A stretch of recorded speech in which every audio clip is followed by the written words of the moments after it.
अवतार वरिष्ठाय रामकृष्णाय ते नमः। শ্রী শ্রী রামকৃষ্ণ কথামৃত দ্বিতীয় খণ্ড। তব কথামৃতম তপ্ত জীবনম কবিভিড়িতম কলমশাপহম শ্রবণমঙ্গলম শ্রীমদাততম ভুবি গৃণন্তি ये পুরিতা জানা। শ্রীমদ্ ভাগবত গোপী গীতা, পৃষ্ঠা সংখ্যা 1141, চতুর্থ পরিচ্ছেদ। ঠাকুর শ্রী রামকৃষ্ণ ভক্ত হৃদয়। শ্রী রামকৃষ্ণের প্রথম মঠ ও নরেন্দ্রাদির সাধনা ও তীব্র বৈরাগ্য। আজ বৈশাখী পূর্ণিমা, 25শে বৈশাখ 1294, 7ই মে 1887 খ্রিস্টাব্দ। শনিবার অপরাহ্ন। নরেন্দ্র মাস্টারের সহিত কথা কহিতেছেন কলিকাতা গুরুপ্রসাদ চৌধুরী লেনে একটি বাড়ির নিচের ঘরে। তক্তাপোশের উপর উভয়ে বসিয়া আছেন। মণি সেই ঘরে পড়াশোনা করেন। Merchant of Venice, Comus, Blackie's self culture এইসব বই পড়িতেছেন। পড়া তৈয়ার করিতেছেন, স্কুলে পড়াইতে হইবে।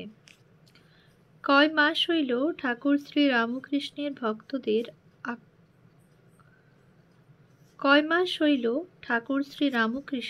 ভক্তদের অকুল পাথারে ভাসাইয়া স্বধামে চলিয়া গিয়াছেন। অবিবাহিত ও বিবাহিত ভক্তেরা ঠাকুর শ্রী রামকৃষ্ণের সেবাকালে যে স্নেহসূত্রে বাঁধা হইয়াছেন তাহা আর ছিন্ন হইবার নহে। হঠাৎ কর্ণধারের অদর্শনে আরোহীগণ ভয় পাইয়াছেন বটে, কিন্তু সকলেই যে এক প্রাণ পরস্পরের মুখ চাহিয়া রহিয়াছেন। এখন পরস্পরকে না দেখিলে আর তাহারা বাঁচেন না। অন্য লোকের সঙ্গে আলাপ আর ভালো লাগে না, তাহার কথা বই আর কিছু ভালো লাগে না। সকলে ভাবেন তাকে কি আর দেখতে পাবো না? তিনি তো বলে গেছেন, ব্যাকুল হয়ে ডাকলে, আন্তরিক ডাক শুনলে ঈশ্বর দেখা দেবেন। বলে গেছেন আন্তরিক হলে তিনি শুনবেনই শুনবেন। যখন নির্জনে থাকেন তখন সেই আনন্দময় মূর্তি মনে পড়ে। রাস্তায় চলেন, উদ্দেশ্যহীন, একাকী কেঁদে কেঁদে বেড়ান। ঠাকুর তাই বুঝি মণিকে বলেছিলেন, তোমরা রাস্তায় কেঁদে কেঁদে বেড়াবে, তাই শরীর ত্যাগ করতে একটু কষ্ট হচ্ছে। কেউ ভাবছেন, কই তিনি চলে গেলেন, আমি এখনো বেঁচে রয়েছি।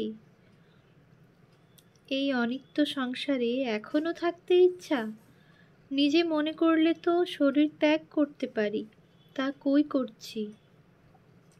ছোকরা ভক্তেরা কাশীপুরের বাগানে থাকিয়া রাত্রিদিন সেবা করিয়াছিলেন। তাহার অদর্শনের পর অনিচ্ছা সত্ত্বেও কলের পুত্তলিকার ন্যায় নিজের নিজের বাড়ি ফিরিয়া গেলেন।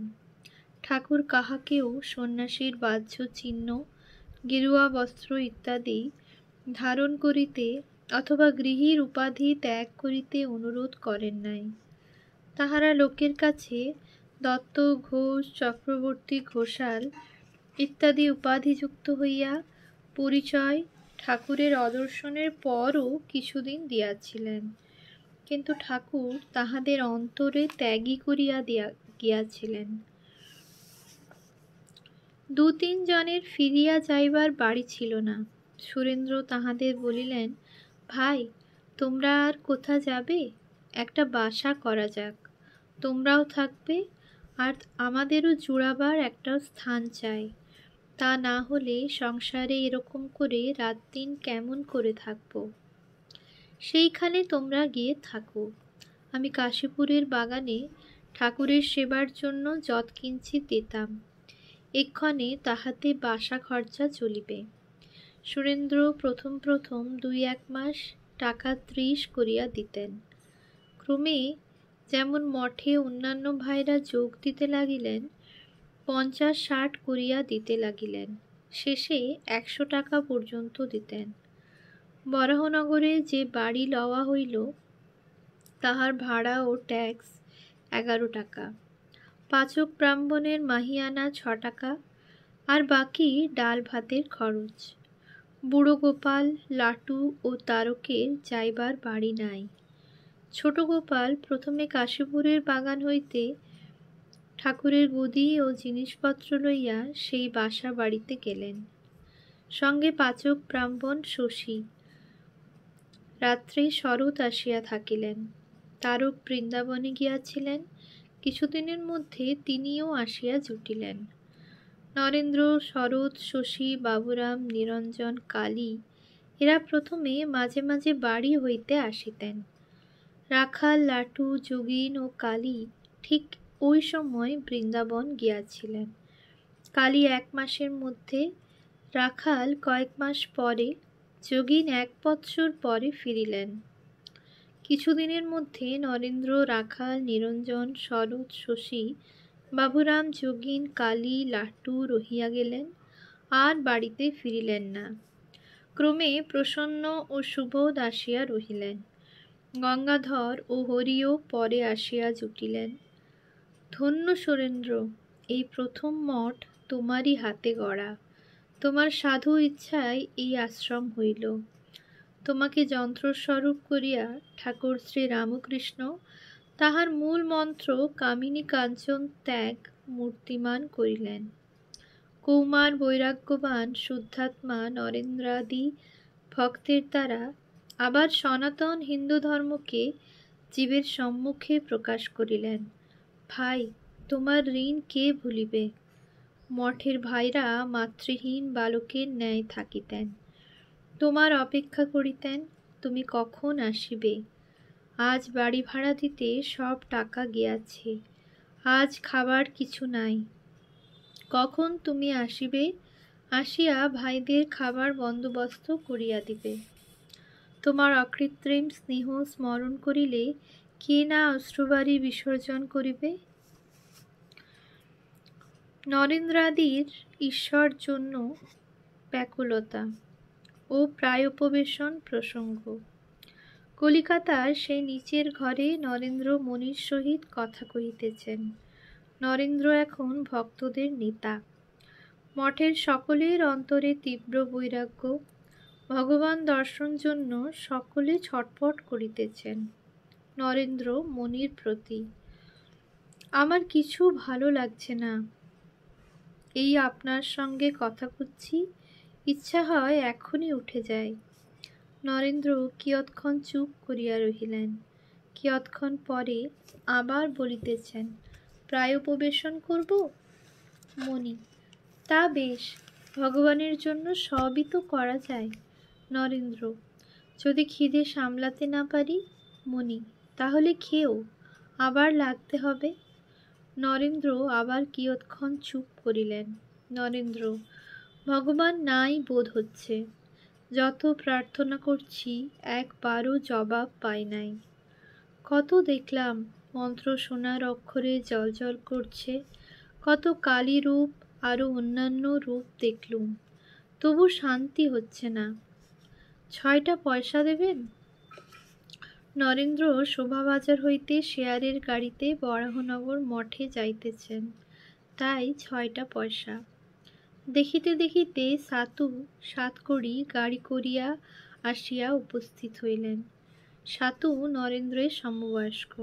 মঠের ছোকরাদের বড় ভালোবাসেন ও সর্বদা মঠে যান। তাহার বাড়ি বরাহনগরের মঠের কাছে। কলকাতার অফিসে কর্ম করেন। তাদের ঘরের গাড়ি আছে। সেই গাড়ি করিয়া অফিস হইতে আসিয়া উপস্থিত হইলেন। নরেন্দ্র মণিকে পয়সা ফিরাইয়া দিলেন, বলিলেন, আর কি, সাতুর সঙ্গে যাব। আপনি কিছু খাওয়ান। মণি কিছু জল খাবার খাওয়ালেন। মণিও সেই গাড়িতে উঠিলেন। তাহাদের সঙ্গে মঠে যাইবেন। সন্ধ্যার সময় সকলে মঠে পৌঁছিলেন। মঠের ভাইরা কিরূপে দিন কাটাইতেছেন, ও সাধনা করিতেছেন মনি দেখিবেন। ঠাকুর শ্রী রামকৃষ্ণ পার্শ্বদের হৃদয়ে কিরূপ প্রতিবিম্বিত হইতেছেন তাহা দেখিতে মনি মাঝে মাঝে মঠ দর্শন করিতে যান। মঠে নিরঞ্জন নাই, তাহার একমাত্র মা আছেন।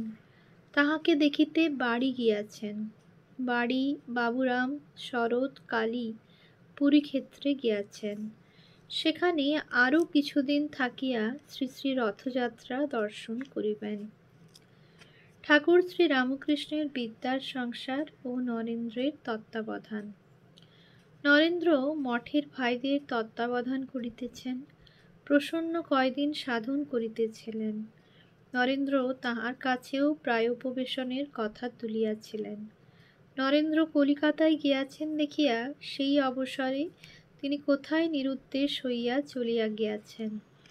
নরেন্দ্র আসিয়া সমস্ত শুনিলেন। রাজা কেন তাহাকে যাইতে দিয়াছেন? কিন্তু রাখাল ছিলেন না।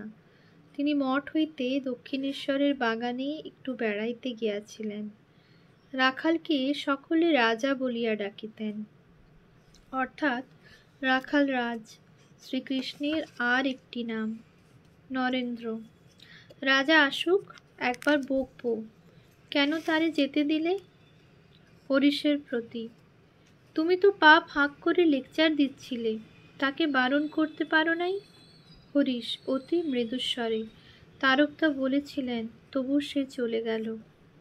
নরেন্দ্র মাস্টারের প্রতি, দেখুন আমার বিষম মুশকিল, এখানেও এক মায়ার সংসারে পড়েছি, আবার ছোঁড়াটা কোথায় গেল?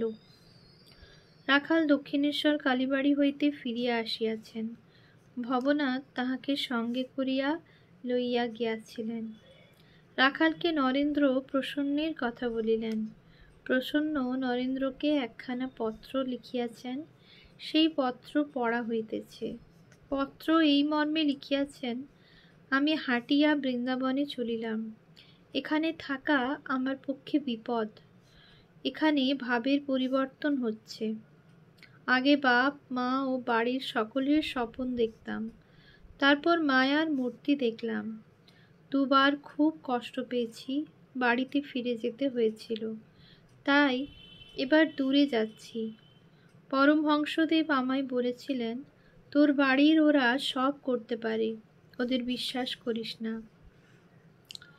রাখাল বলিতেছেন, সে চলে গেছে ওইসব নানা কারণে। আবার বলেছে, নরেন্দ্র প্রায় বাড়ি যায়, মা ও ভাই ভগিনীদের খবর নিতে আর মোকদ্দমা করতে। ভয় হয়, পাছে তার দেখা দেখি আমার বাড়ি যেতে ইচ্ছা হয়। নরেন্দ্র এই কথা শুনিয়া চুপ করিয়া রহিলেন। রাখাল তীর্থে যাইবার গল্প করিতেছেন। বলিতেছেন, এখানে থাকিয়া তো কিছু হলো না। তিনি যা বলেছিলেন ভগবান দর্শন, কই হলো? রাখাল শুইয়া আছেন, নিকটে ভক্তেরা কেহ শুইয়া কেহ বসিয়া আছেন। রাখাল, চলো নর্মদায় বেরিয়ে পড়ি। নরেন্দ্র, বেরিয়ে কি হবে? জ্ঞান কি হয়? তাই জ্ঞান জ্ঞান করছিস। একজন ভক্ত, তাহলে সংসার ত্যাগ করলে কেন? নরেন্দ্র, রামকে পেলাম না বলে শ্যামের সঙ্গে থাকবো আর ছেলে মেয়ের বাপ হব, এমন কি কথা? এই বলিয়া নরেন্দ্র একটু উঠিয়া গেলেন। রাখাল শুইয়া আছেন। কিয়ৎক্ষণ পরে নরেন্দ্র আবার আসিয়া বসিলেন। একজন ভাই শুইয়া শুইয়া রহস্যভাবে বলিতেছেন, যেন ঈশ্বরের অদর্শনে বড় কাতর হইয়েছেন। ওরে, আমায় একখানা ছুরি এনে দে রে, আর কাজ নাই, আর যন্ত্রণা সহ্য হয় না। নরেন্দ্র গম্ভীরভাবে, ওইখানেই আছে, হাত বাড়িয়ে নে। সকলের হাস্য। প্রসন্নের কথা আবার হইতে লাগিল। নরেন্দ্র, এখানেও মায়া, তবে আর সন্ন্যাস কেন? রাখাল, মুক্তি ও তাহার সাধন সেই বইখানিতে আছে। সন্ন্যাসীদের একসঙ্গে থাকা ভালো নয়। সন্ন্যাসী নগরের কথা আছে। শশী, আমি সন্ন্যাস ফন্যাস মানি না। আমার অগম্য স্থান নাই, এমন জায়গা নাই যেখানে আমি থাকতে না পারি।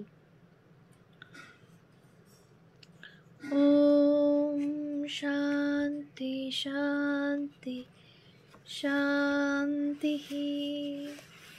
हरिः ॐ तत्सत्। श्रीरामकृष्णार्पणमस्तु।